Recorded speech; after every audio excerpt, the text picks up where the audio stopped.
Hey everyone! Before we jump into today's episode, I wanted to share with you our amazing Soulfire retreat, Evolve in Bali, Indonesia, that happens this April between the 22nd and the 28th. If your soul has been begging you for a life-changing experience, and you're ready to immerse yourself in a culture that is so deeply sacred and spiritual while being surrounded by incredible beauty, where your five senses are literally taken over and you have no other option but to be present and to savor every precious moment, then this retreat is for you. This retreat is for you if you are ready to push the edges of possibility and expand into new ways of being. This isn't just a luxury getaway with your favorite girlfriends.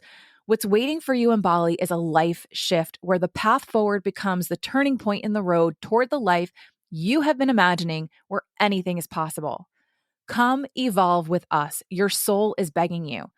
Head on over to soulfireretreats.org and book your spot today. We still have rooms available through most of the different room types, including our cheapest option at the twin bed level, but there's only one left for that price. So please join us today. And if you're interested in checking out the agenda that we have planned for this incredible week, then head over to my Instagram account at Carissa Step and take a look at the pinned post where I've shared it there. All of these activities are included, including a massage, a one-on-one personal healing session with a local Balinese healer, and so much more. I look forward to connecting with you soon. Now let's get to today's episode.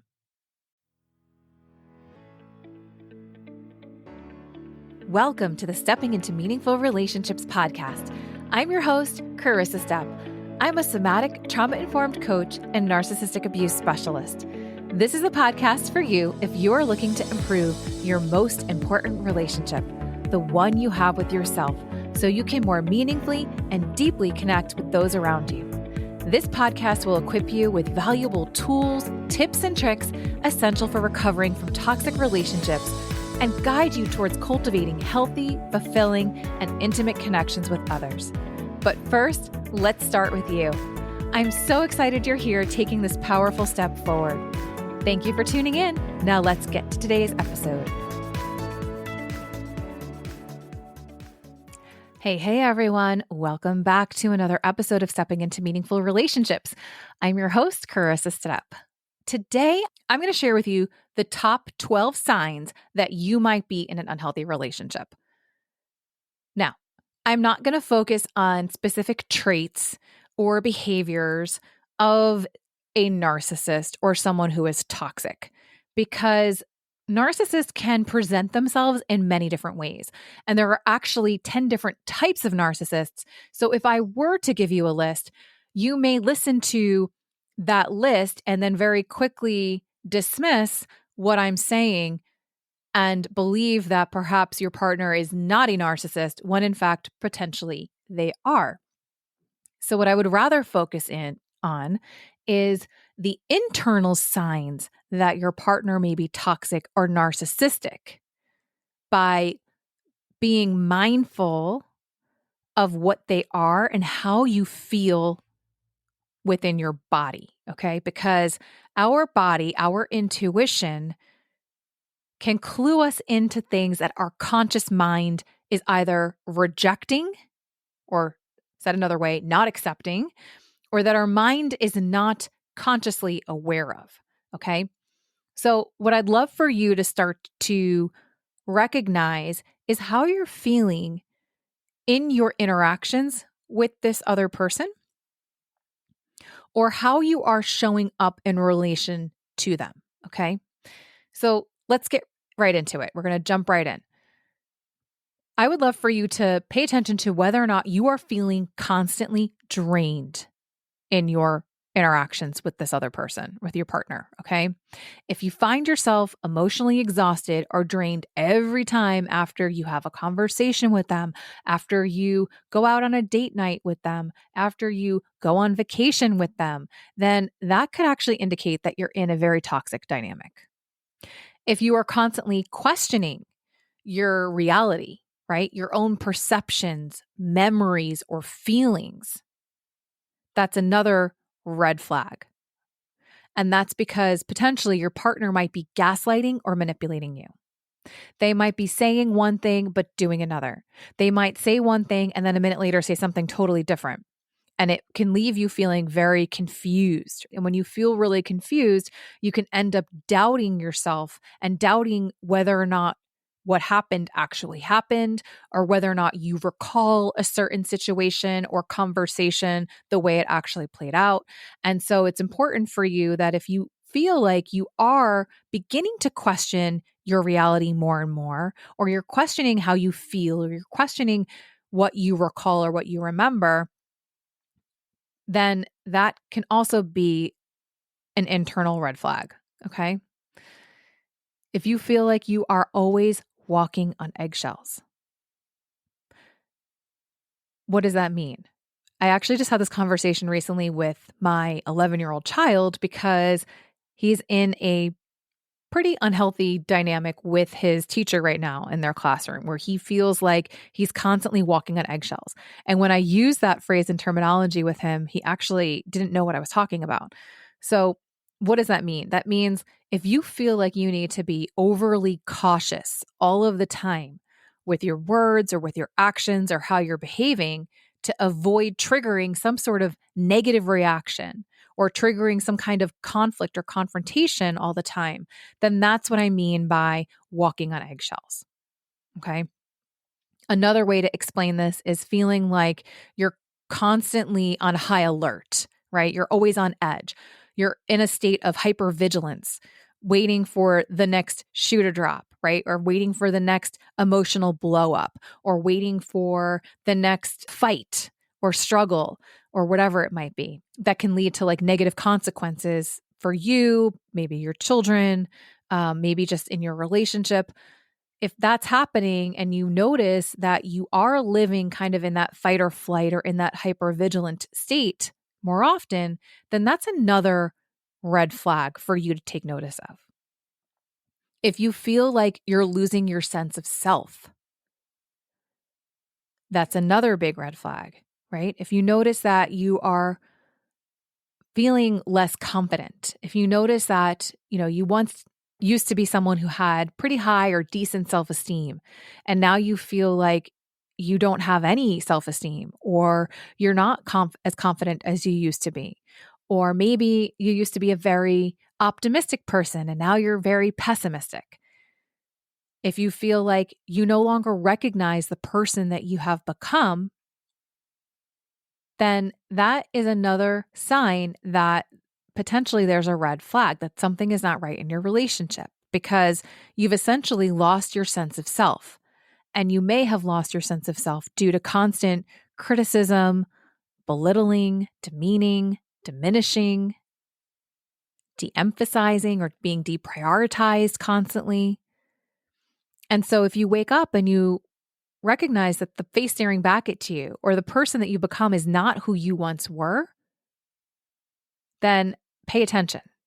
Okay, that's something to be aware of.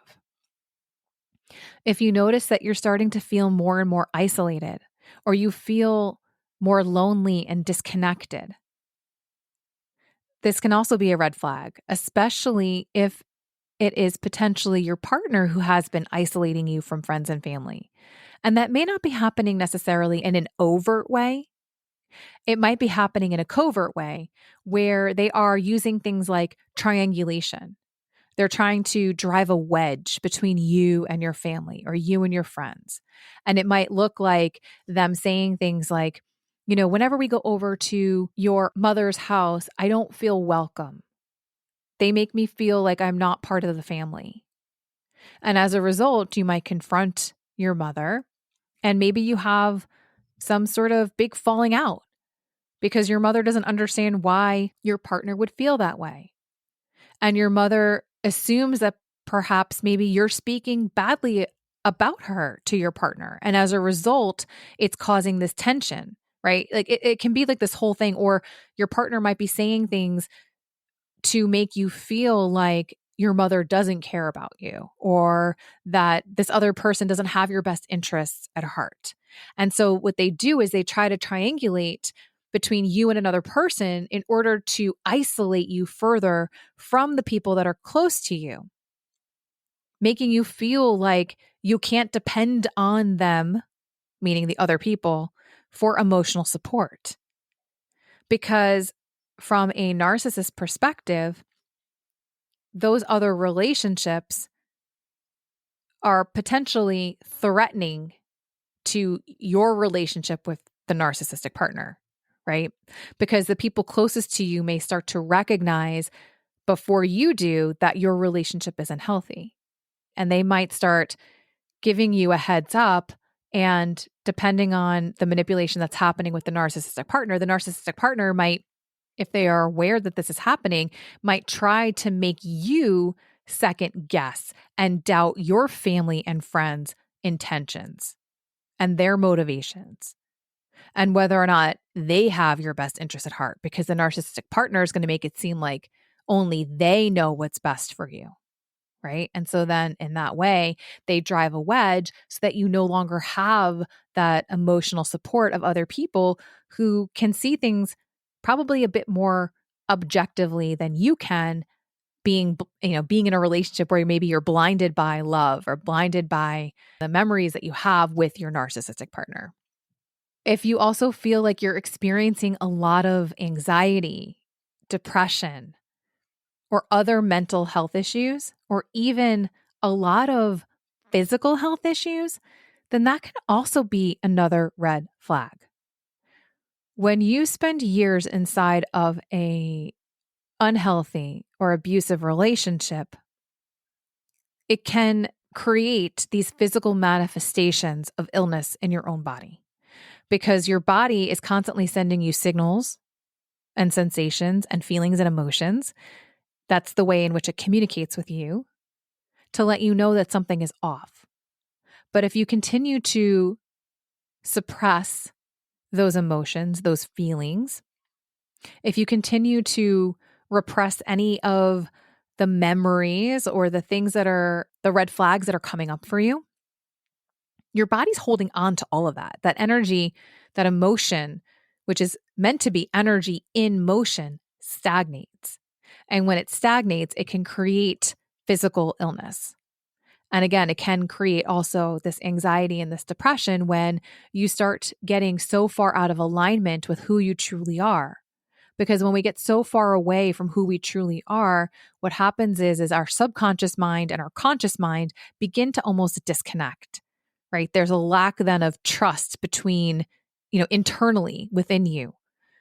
And we can talk about that probably for a whole other episode on how that erodes your self-trust, and it can really impact your ability to feel safe making good and healthy decisions for yourself.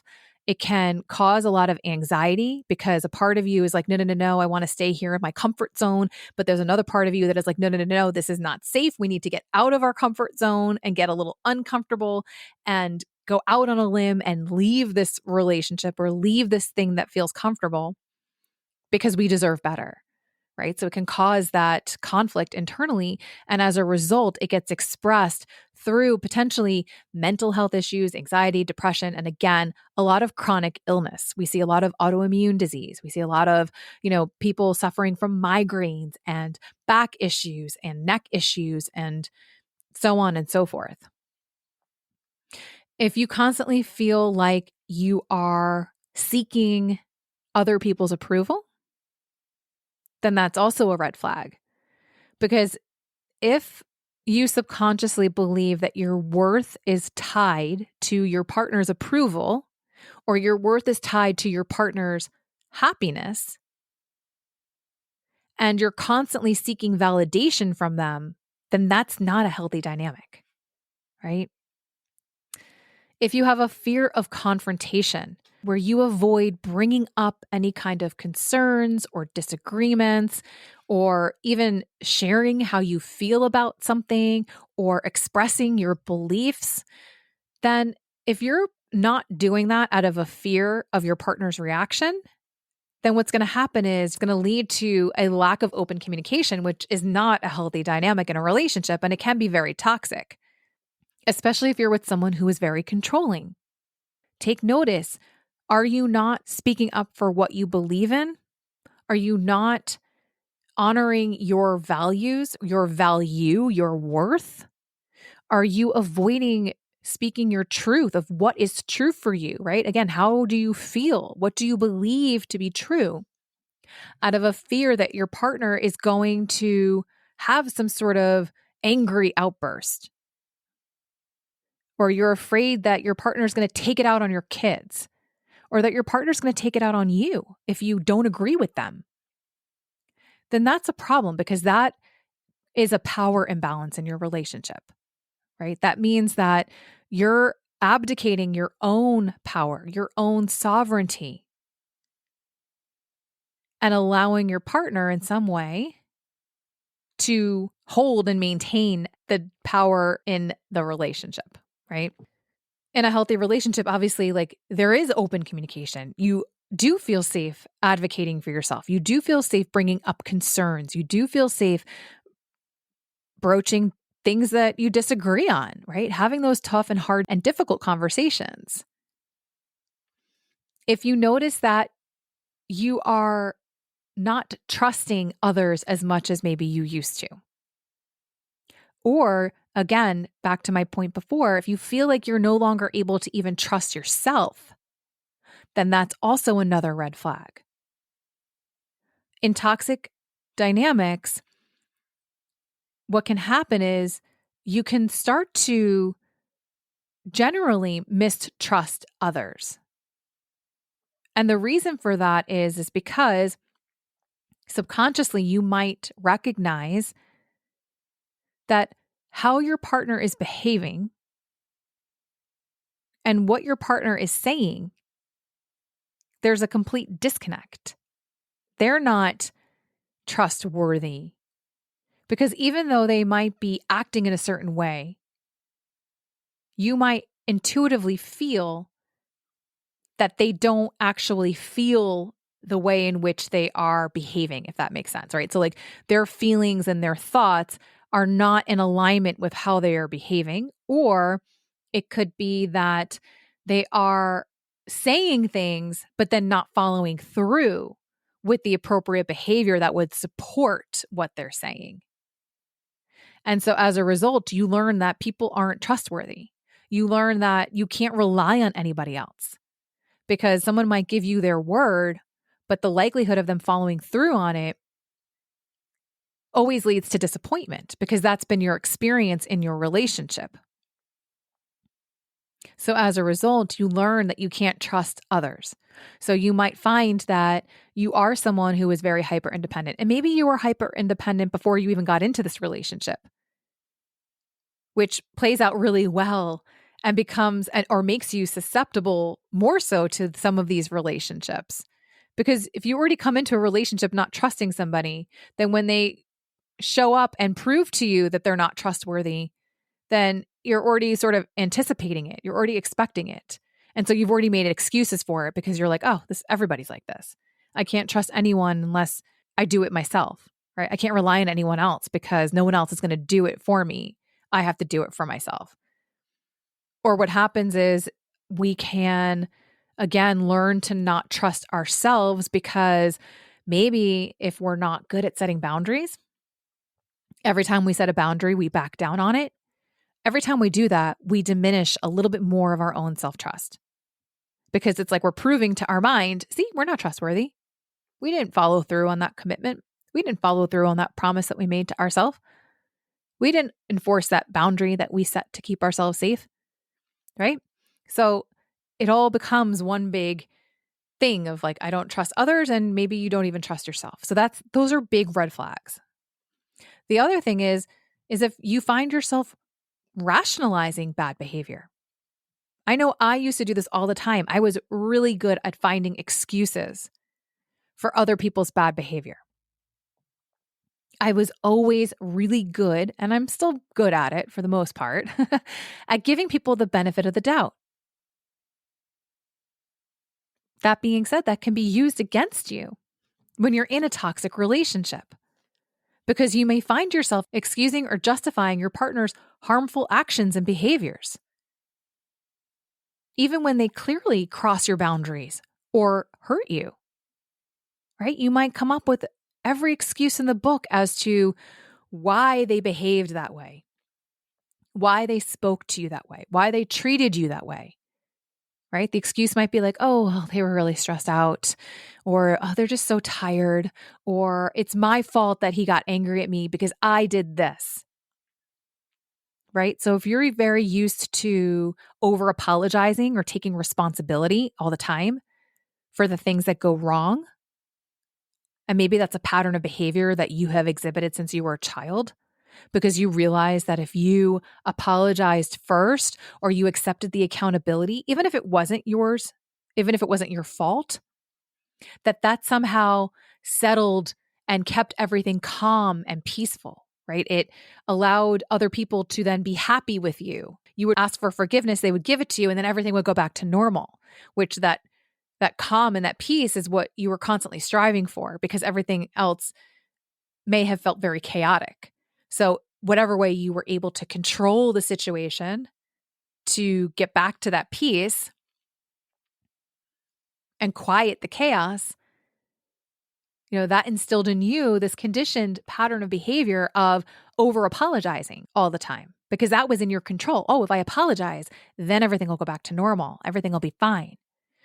So, hand in hand with that comes this ability to rationalize or excuse or justify other people's behavior. And then sometimes in conjunction with that, we take over responsibility for things. So those are also red flags. Feeling controlled. If you feel like you have lost your sense of autonomy and control over your own life, or you're feeling like you're not allowed to make your own decisions, that someone else, like your partner's always making the decisions for the family. Your partner's always making the big decisions or giving the final say on any big projects that you're doing, say in your home, or it's your partner who's always giving the final stamp of approval on everything. Then in some way, what you're doing is you are feeding into your partner's need for dominance, your partner's need for power in a toxic relationship, because that's what toxic relationships are all about. They're all about power imbalances. And so if you feel like that's happening in your life where you are not ever given authorization, so to say, to make decisions for your life, for what you do, or even when it comes to certain things within your home or within your family, if you're never given that authority, quote unquote, by your partner, then of course you're going to feel like you're not in control. And that feeling of being out of control or not having authority over your own life and your own decisions, or even some of the decisions within your family, right? That should be like equal, or as equal as it can be, right? There should be some sort of equanimity between the decisions that are made for the family. Maybe not every decision has to be made jointly together. Maybe not every decision has to be rubber stamped by one partner all the time or approved of all the time, right? These should be discussions. And if you're avoiding having those discussions out of, again, that fear of confrontation, or you're avoiding having these discussions because you're seeking constant approval and you just want to do whatever your partner wants to do because then you feel validated, then you feel approved of, then that's obviously a clear sign that there's a red flag here that something's not right in your relationship. And then if you are feeling hopeless, if you're feeling like you are stuck in this relationship and there is no hope of positive change in the relationship, or there's no hope that your partner's going to ever do the work on themselves, where maybe you're doing a lot of work on yourself, or you're feeling like you're stuck in this relationship because of, say, your children, or because maybe your spouse is the primary breadwinner, right? That is not okay, right? That's not really healthy.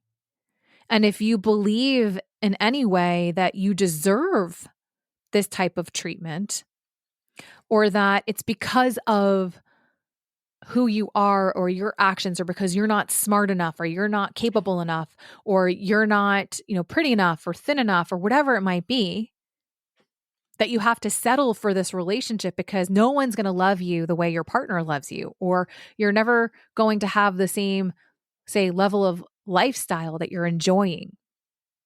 And so if you want to keep enjoying that type of lifestyle or that comfort or whatever it is, and maybe it's even like, I can't get out of this because my children would never survive, right? Or my children are going to be damaged when they come from a broken home if I were to end this relationship. And as a result, like you're staying in this relationship because you don't feel you can get out of it, then that's clearly a sign that something is not right? That this relationship is not healthy. You should never be in a relationship or stay in a relationship where you are self-abandoning, where you are abdicating your power, where you are self-sacrificing your well-being, your sense of worth, your self-esteem, your physical well-being, your emotional well-being, your mental well-being, your spiritual well-being, to stay in a relationship for other people. So if you are recognizing that any of these 12 internal red flags exist in your relationship, then I would highly encourage that you seek out the support that you need from someone who can provide guidance and assistance in navigating the challenges of a toxic or narcissistic relationship. And of course, I'm going to tell you, I can help you with all of that. I would be honored to support you. I would be honored to guide you through the steps that you need to take in order to protect yourself and to know that you are worthy of something better. I am opening up my calendar for one-on-one coaching sessions. I would love to support you and guide you if you are experiencing any of these things. It takes 7 times for people to leave toxic and abusive relationships. So there's no shame in however long you've been in this relationship.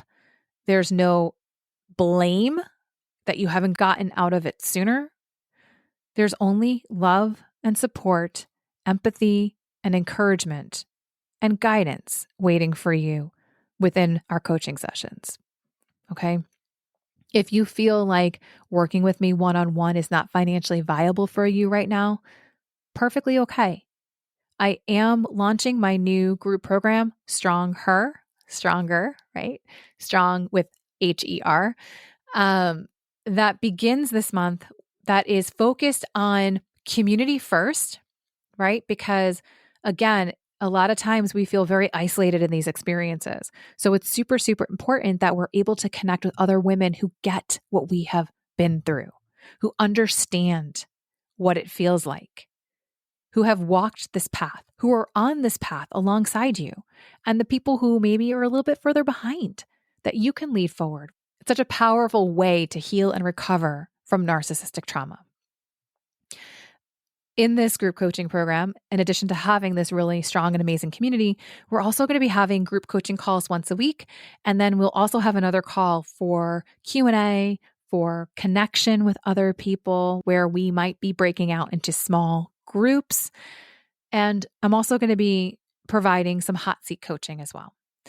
So it's really a very affordable way to get access to me, to get the support that you need, and to work with me in a way that feels like you've got someone guiding you forward, cheering you on, and providing the space for you to heal and recover.